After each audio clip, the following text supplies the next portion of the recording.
देश के इस प्रजातांत्रिक व्यवस्था में जिस तरह से सबको छूट है, हमें भी फ्रीडम ऑफ एक्सप्रेशन है, उतनी ही हमें भी विरोध करने की उतनी ही स्वतंत्रता है जितने इस देश के किसी भी नागरिक को। कुछ घटनाएं, दुर्घटनाएं दुखद हैं। मैं प्रत्यक्षदर्शी था अहमदाबाद में आज के 4 दिन पहले। उस बापू के जन्म स्थान और उस बापू के कर्म स्थान पर जब मैं हाजिरी लगाने गया था तो मेरे से 800-900 मीटर दूर एक फिल्म हॉल को आग लगा दी गई और 40-50 मोटरसाइकिलों को आग के हवाले कर दिया गया। लगभग जब तक वहां से बिखरते तब तक मैं वहां पहुंच चुका था अहमदाबाद में। बस का ड्राइवर कहता है कि पद्मावत के विरोध करने वाले लोगों से जब मैंने बताया कि ये स्कूल बस है तो उन्होंने 4 जनों ने बस में बैठकर पुलिस वालों को साथ लेकर उस बस को आगे निकाल दिया। उसमें 3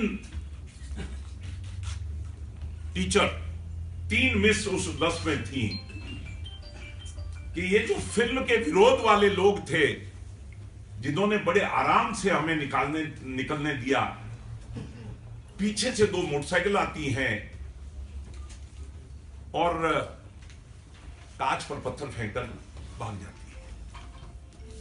एक वीडियो है मेरे पास, मैं पुलिस कमिश्नर को भी दे चुका हूं और डिविजनल कमिश्नर को भी देने जा रहा हूं। 2 प्रत्यक्षदर्शी हैं जिनमें से एक वीडियो कोई बहुत अच्छा, बहुत स्पष्ट नहीं है जिसमें पहचाना जा सके कि ये कौन है, पर उनके बयान मेरे ख्याल से काफी होंगे कि नजर से दूर जो पद्मावत के, क्योंकि वो भी उधर से ही आए थे जहां पद्मावत फिल्म का विरोध चल रहा था, कि नजर से दूर वो जवान लोग जो प्रदर्शन के लिए खड़े थे, रास्ता भी जाम कर रखा था।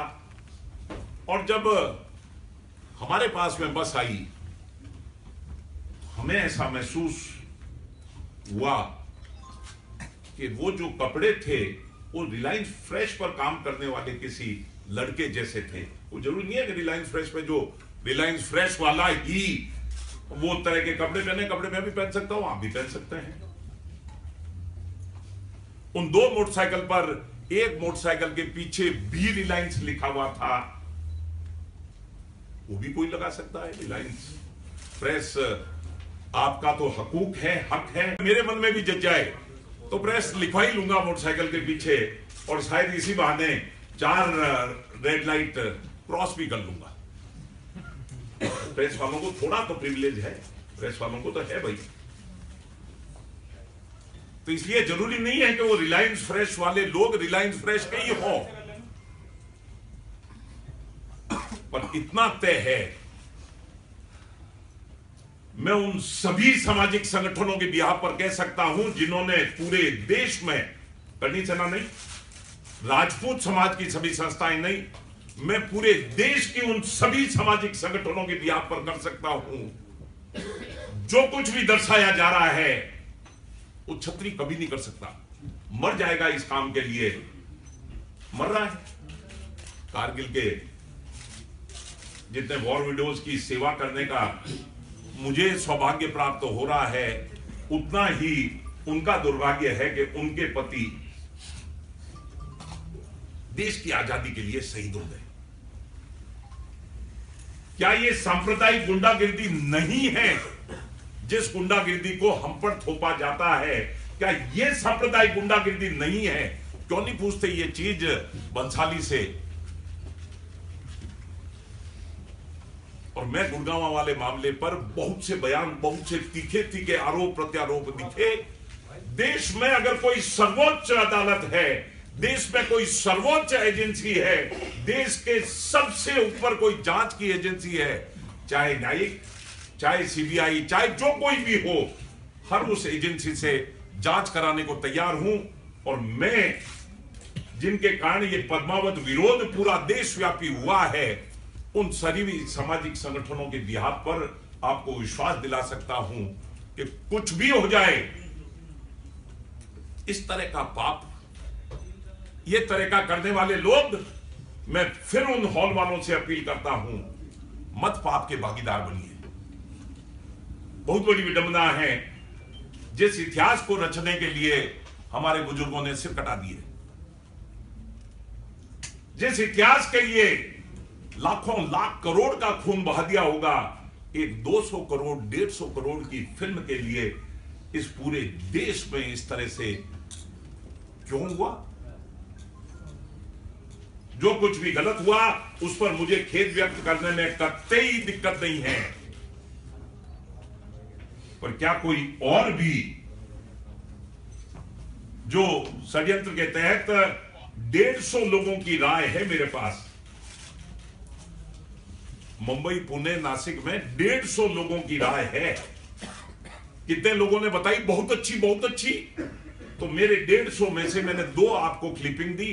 First day first show Mumbai में एक इतिहास का स्टूडेंट दिए हुए बयानों का भी आपको ध्यान आकर्षित करता हूं।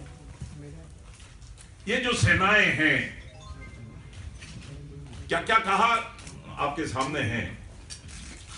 मैं याद दिलाना चाहता हूं केजरीवाल जी, मेरा एक रिश्तेदार था गजेंद्र सिंह, आप पार्टी के किसान सम्मेलन में अपनी जान न्यौछावर कर गया। याद आया होगा आपको गजेंद्र सिंह। बच्चियों को पढ़ाएंगे, ये व्यवस्था करेंगे, मंडी का नाम करेंगे, चौराहे का नाम करेंगे, ये व्यवस्था करेंगे। मेरे को उससे झगड़ा नहीं है, कुछ करा होगा नहीं करा होगा, मैं इस बारे में नहीं चर्चा करूंगा कि उन्होंने कितना कहा था और कितना करा। कुछ कोर्ट ने लगा दिया और कुछ उन्होंने खुद ने स्वयंभू स्टे कर दिया होगा। और पूरे सामाजिक संगठनों से अपील करूंगा, पूरी मजबूती से खड़े रहिए और इस पद्मावत का विरोध एक 26 तारीख के लिए जो मुअत्तल कर दिया गया था, उसको पूरी मजबूती के साथ में 27 और 27 से आगे जब तक इसको बंद न करा लें, अपनी जितनी ताकत है उस ताकत के साथ में अपना विरोध दर्ज करवाए रखिएगा। शुरू में 4 ही राज्य थे और अब बिहार भी उसमें शामिल है। बिहार में 5 जगह फिल्म लगी और 5 जगह उतार दी गई। एक बड़ी चीज है, फिल्म हॉल वाला 2, डिस्ट्रीब्यूटर 3, सेंसर बोर्ड। आज सौभाग्य है कि प्रसून जोशी जी तक आपके मार्फत से आवाज भेजी थी और उनको सुनाई दी और वो जयपुर नहीं आए। सौभाग्य की बात है। मीडिया के मार्फत ही कहा, उन्होंने फोन करके नहीं कहा था, हमें तो मीडिया के मार्फत ही पता लगा कि प्रसून जोशी जी जयपुर लिटरेचर फेस्टिवल में, राजस्थान की परंपरा है अतिथि देवो भव, और हमारे अध्यक्ष महिपाल ने जब कहा कि भाई हम अतिथि एंटरटेन नहीं कर पाएंगे, जब हम ताली बजा रहे थे तब बंसाली जी ने बीच में सिर दे दिया, थप्पड़ खा गए, पूरी दुनिया में हल्ला हो गया, ये क्या हो गया, ये क्या हो गया। हम एंटरटेन नहीं कर रहे हैं, हम अतिथियों में क्लासिफिकेशन, उसमें क्वालिटेटिव डिफरेंस वो भी करने की कोशिश करेंगे। इसलिए प्रसून जोशी जी से, जिन्हें पहले हर राज्य की कानून व्यवस्था, तब 9 राज्यों ने, जब सेंसर बोर्ड का सर्टिफिकेट मिला था तब 9 राज्यों ने अपने अपने राज्य में फिल्म को बंद कर दिया था। अगर कोई जातीय वैमनस्यता फैल रही है तो उसकी जांच का कारण भी सेंसर बोर्ड है। और अगर कोई धार्मिक सहिष्णुता पर अगर चोट पहुंच रही है, उसके लिए भी उसको जांच, क्योंकि जांच करने की उनके पास एजेंसी नहीं है, तो सीधा सीधा राज्य सरकारों से पूछ लीजिए भाई क्या दिक्कत है। मैंने सर्वोच्च स्तर पर जांच के लिए कहा है, मैंने सर्वोच्च स्तर पर जांच के, आप सीबीआई से करवा लीजिए, पर अपन हाथों हाथ ही उसकी जांच करें। मैं कुछ एविडेंस लाया हूं और शेयर भी करूंगा, पर यही एविडेंस सब कुछ हो नहीं, मैं ऐसा क्लेम नहीं करता हूं। मैं ये नहीं मानता कि ये इस तरह का है।